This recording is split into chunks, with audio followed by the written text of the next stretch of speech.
Getup వేసుకోవడానికి 5,000 ఖర్చు అయింది, కానీ చేతికి ఉంగరాలు లేవు, లేదు. అవన్నీ నా గెటప్ లో మైనస్ పాయింట్స్ అయితే అవి. కానీ అభిమానం అంటే మనకి తెలియదుగా, మామూలుగా ఉండదు. మా కంపెనీలో ఎవరు ఉన్నారు, వాళ్ళు మనకి శాలరీ ఇవ్వలేదు కాబట్టి ఇవన్నీ మైనస్ అయ్యాయి. లేకపోతే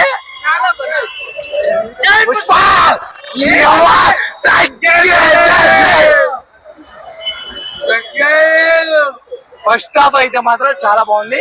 సెకండ్ హాఫ్ లో అయితే మాత్రం పూనకాలు.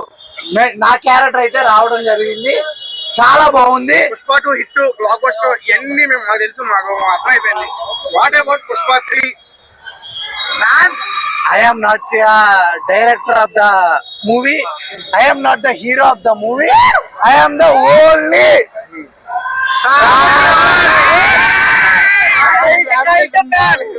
ర్యాంపేజ్. అంటే నేను చెప్పడం అంటే ఇప్పుడే ఇన్వాల్వ్ చేస్తున్నా. పుష్ప 3 అనేది ర్యాంపేజ్ అనే ఒక దీంట్లో ఉంటది. కానీ మీ అందరికి చెప్తున్నా, పుష్ప 3 ఉంటదా లేదా అనేది పక్కన పెడితే, పుష్ప 2 అయితే మాత్రం మీ అవ్వ నేషనల్ కాదు, ఇంటర్నేషనల్. మామూలుగా లేదు. కేవలం మాట వింటే ఎలా ఉంటుందో ప్రపంచానికి చెప్పబోతున్నాడు, చూపించబోతున్నాడు. సెకండ్ హాఫ్ లో నా క్యారెక్టర్ తర్వాత సినిమా అయితే మాత్రం వేరే లెవెల్ ఉంటది. అందుకే అల్లు అర్జున్ గారు వెళ్ళిపోవడం జరిగింది.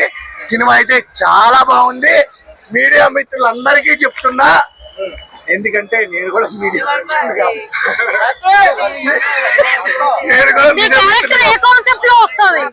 నా కాన్సెప్ట్ అంటే నేనేం చెప్తున్నా అంటే, ఇంటర్వెల్ తర్వాత వచ్చేది, ఇంటర్వెల్ తర్వాత వస్తుంది, చాలా బాగుంటది. ఏడుస్తాడు, నా క్యారెక్టర్ ఏడుస్తాడు. అంటే పుష్ప ఎందుకు ఏడుస్తాడు అనేది నా క్యారెక్టర్ లోనే రివీల్ అవుద్ది. నా అంటే